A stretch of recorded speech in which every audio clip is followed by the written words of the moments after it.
réussi récemment, dans le cadre toujours d'un travail intersyndical avec l'InterGP, à faire baisser les prix. Aujourd'hui, nous sommes au plancher admis par l'URSSAF, nous ne pouvons pas descendre plus bas, ce qui représente à peu près une baisse de 30% de nos R2, notamment sur le réseau domestique. Ce qui est intéressant de constater, c'est que ces R2 passent maintenant au prix du RN. L'avantage pour les PN est que maintenant, ils n'auront plus à prendre de RN et qu'ils pourront partir en R2, puisqu'ils sont au même prix, avec un avantage de taille pour les PN, c'est qu'avec le R2, ils peuvent faire reconnaître leur ancienneté pour l'embarquement, ce qui n'était pas le cas avec le billet RN, où il n'y avait aucun rang de priorité pour eux. En 2009, sous pression de l'URSSAF, l'entreprise n'avait pas joué le jeu et avait fortement augmenté le prix de nos R1. Depuis, nous sommes revenus à une situation beaucoup plus normale et nous avons réussi, dans le cadre d'un travail intersyndical, à faire baisser le prix des R1. Notons également que nous sommes au plancher des prix imposés par l'URSSAF. C'est-à-dire, si on baisse encore les prix, on va tomber dans le cadre d'un avantage en nature avec une taxation et une fiscalisation de nos R1, ce qui n'est vraiment pas le but recherché. On avait deux demandes. Une demande de garantie d'accès au R1, ainsi qu'une demande d'arrêt des embargos. Ce qu'on a pu constater, c'est qu'en période dite rouge, notamment de vacances scolaires, vous avez certaines destinations sur lesquelles vous ne pouvez pas prendre de R1 parce que l'entreprise, avec l'aide du revenu management, a décidé de fermer le robinet, purement et simplement. Pour nous, c'est inacceptable. La seule chose que nous ayons obtenue concernant cet item, c'est un droit de regard sur des statistiques concernant les R1.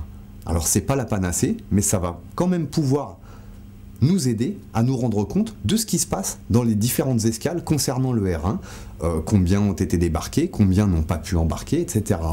Notre demande va au-delà. Je le rappelle, nous demandons une véritable garantie d'accès au R1 pour tous les salariés Air France, ainsi que leurs ayants droit et leurs partenaires. Ce qu'on note aujourd'hui de plus en plus, c'est que le R1 est une variable d'ajustement pour le Yield Management Air France. À savoir, l'entreprise qui avait, par l'intermédiaire du PDG de l'époque, Jean-Cyril Spinetta, fait une promesse aux salariés, à savoir que l'entreprise ne se ferait pas d'argent sur le dos des facilités de transport, on constate aujourd'hui que cette promesse n'est toujours pas tenue. La direction de l'entreprise pratique toujours un yield management de nos R1 pour gonfler les recettes, au mépris de la réglementation en vigueur concernant les GP. Jusqu'à aujourd'hui, un salarié sanctionné d'un retrait de GP ne pouvait pas se défendre. C'est complètement inacceptable.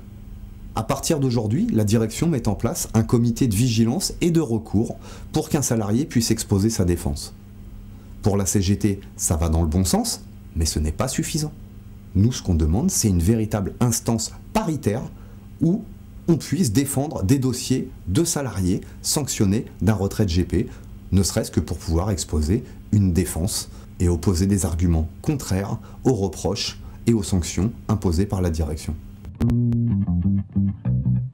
Nous demandons des garanties quant à l'accessibilité des GP à ces billets Z, surtout depuis que nous avons appris la fermeture de toutes les agences GP à plus ou moins long terme. Le billet électronique, c'est bien, encore faut-il pouvoir l'adapter pour que chaque salarié puisse obtenir des billets Z. Aujourd'hui, c'est un petit peu le parcours du combattant et ça ne nous va pas du tout. Il va falloir que la direction revoie sa copie sur cet item également. Concernant les UM qui étaient obligés de voyager en R1 sur le retour, nous avons obtenu que ceux-ci puissent voyager en R2 afin de diminuer le coût du voyage pour le salarié Air France en mission ou PN en vol. Depuis 2008, de grosses avancées ont été obtenues sur le dossier des GP. Pour autant, le travail est loin d'être terminé. Nous entendons le poursuivre en intersyndical de préférence, parce que pour nous c'est un gage d'efficacité. Nous avons fait reculer le gouvernement à plusieurs reprises, nous avons fait reculer la direction de l'entreprise à plusieurs reprises.